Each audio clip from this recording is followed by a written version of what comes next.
Bismillahirrahmanirrahim. Assalamualaikum warahmatullahi wabarakatuh. Ini adalah bagian pertama untuk bab 2 terkait dengan 3 pendekatan utama yang kita kenal. Yang pertama adalah kuantitatif, kualitatif, dan mixed method. Yang ketiganya itu didasarkan pada pandangan filosofis yang berbeda secara ontologi, epistemologi, dan aksiologi yang sudah kita bahas sebelumnya, yang itu mempengaruhi rancangan penelitian, apakah berupa eksperimen, survei, etnografi, fenomenologi, naratif, atau yang lain-lain ya. Dan itu juga mempengaruhi bagaimana peneliti memilih metode spesifik dalam penelitiannya, apakah menggunakan angket, wawancara, observasi, dokumentasi, dan lain-lain. Untuk kuantitatif, logika berpikirnya adalah deduktif ya, dari atas ke bawah, dari teori ke data-data spesifik di lapangan. Nah, oleh karena itu kuantitatif sebenarnya adalah untuk menguji teori-teori yang sudah ada, teori umum yang sudah ada, sehingga kemudian memunculkan hipotesis. Nah, hipotesis ini adalah dugaan awal yang didasarkan pada teori umum yang sudah ada tadi itu.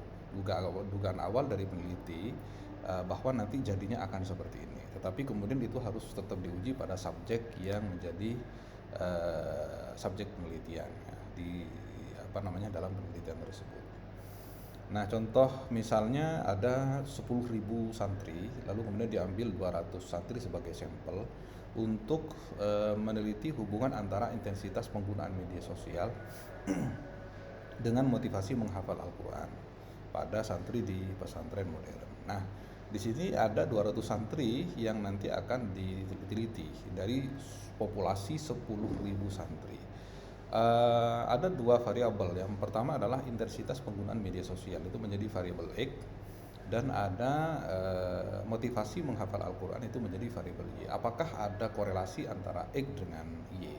Kemudian digunakan angket dengan skala Likert ya, untuk mengukur apakah dalam X itu intensitasnya tinggi, sedang, atau rendah.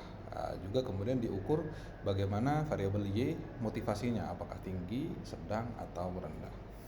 Nah, itu kemudian diuji dengan uji statistik korelasi ya, untuk melihat bagaimana korelasinya dan apakah signifikan atau tidak gitu. Kemudian untuk kualitatif itu berbeda secara logika berpikir ya. Kalau kuantitatif itu deduktif, maka kualitatif itu induktif, dari bawah ke atas, dari data-data lapangan, data-data spesifik yang bertebaran di lapangan, itu kemudian diidentifikasi polanya untuk membentuk suatu makna baru, dan itu menjadi teori baru. Jadi tidak ada teori umum yang digunakan gitu ya, tapi itu untuk menemukan teori-teori baru dari data-data yang berserakan di lapangan di bawah. Sehingga posisi penelitinya ya menjadi the key instrument, dia harus terlibat langsung gitu ya, bersentuhan langsung dengan subjek ya, dan peneliti menggunakan wawancara mendalam ya, untuk mendalami apa sebenarnya yang ada dalam pikiran-pikiran mereka. Sampelnya kecil, tidak seperti kuantitatif, tetapi mendalam. Kalau kuantitatif itu besar, luas, bahkan lama, tetapi dia tidak mendalam. Tujuan akhirnya adalah untuk mendapatkan sebanyak-banyaknya deskripsi atau description ya, untuk kemudian membentuk suatu pola tertentu dan kemudian dijadikan sebagai teori tertentu. Nah, contoh kasusnya misalnya internalisasi nilai-nilai moderasi beragama dalam hidden kurikulum di Man Insan Siddiqiyah. Jadi peneliti terjun langsung mengamati bagaimana interaksi sehari-hari gitu ya, antara mereka itu, sehingga kemudian peneliti menggunakan observasi partisipatif.